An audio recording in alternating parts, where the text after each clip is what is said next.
पाणी मिळालं पाहिजे, जनावरांना पाणी मिळालं पाहिजे।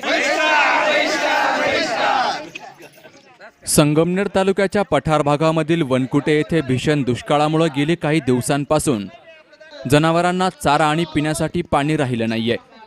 अनेक वेळा मागणी करूनही आमच्या प्रश्नांकडे कुणीच लक्ष देत नाही। त्यामुळे जोपर्यंत आमच्या जनावरांना चारा आणि पिण्यासाठी पाणी मिळत नाही तोपर्यंत आम्ही मतदान करणार नाही असा निर्णय या ग्रामस्थांनी घेतलाय। आम्ही सकाळी पहाटे 5 ला उठतो, कुठंतरी पाण्याला जातो, तिथून पुढं कामाला जावं लागतं। नेमकं पाणी आणावं का कामाला जावा, कामाला कुठं जावा, जनावरांना चारा नाही पाणी नाही, जनावर उपाशी ताटा मारतात। आम्ही किती बाऱ्या मागण्या केल्या शासनाकडे पण आम्हाला काय भेटलंच नाही। त्यामुळे आम्ही मतदान करणार नाही, तर आम्ही मतदान वनकुटे या ठिकाणी नुकतीच ग्रामस्थांची बैठक झाली। यामध्ये हा निर्णय घेण्यात आलाय। महिलांना पहाटे उठून 1-2 किलोमीटर अंतर पायपीट करून पाणी आणावं लागतं। त्याचबरोबर जनावरांनाही खाण्यासाठी चारा आणि पिण्यासाठी पाणी उपलब्ध नाही।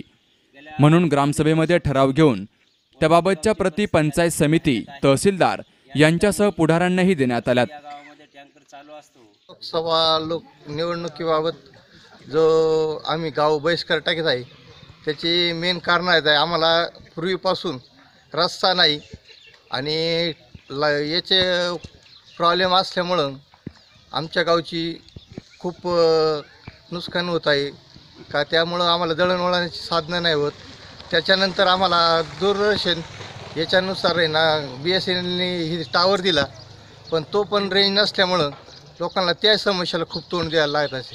त्यामुळे शासनाने याचा योग्य तो विचार करावा।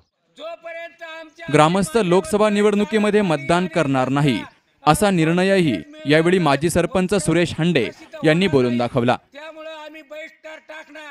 या ठिकाणी जवळपास 1000 जनावर आमच्या गावामध्ये असून त्या पद्धतीची माहिती आम्ही प्रशासनाला कळवलेली आहे।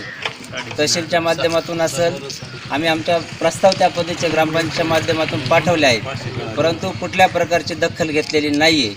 जर ह्या 8 दिवसामध्ये शासनाने पाणी पिण्याच्या माध्यमातून असेल, जनावरांना पाण्याच्या माध्यमातून असेल, चाऱ्याच्या माध्यमातून असेल, जर आमच्या 8 दिवसात दखल घेतली नाही, आमच्या संपूर्ण गावाने ठरवलेलं आहे, जर 8 दिवसात चाऱ्याचा प्रश्न आणि पाण्याचा प्रश्न जर सुटला नाही तर आम्ही येणाऱ्या लोकसभेच्या निवडणुकीवर मतदानावर बहिष्कार घालण्याचं आम्ही ठरवलेलं आहे। सर्व नेत्यांचे मतदानाकडे लक्ष लागून असल्यामुळे या नागरिकांचा आवाज आपल्या मायबाप सरकारला कधी ऐकू येईल हाही सवाल आहे।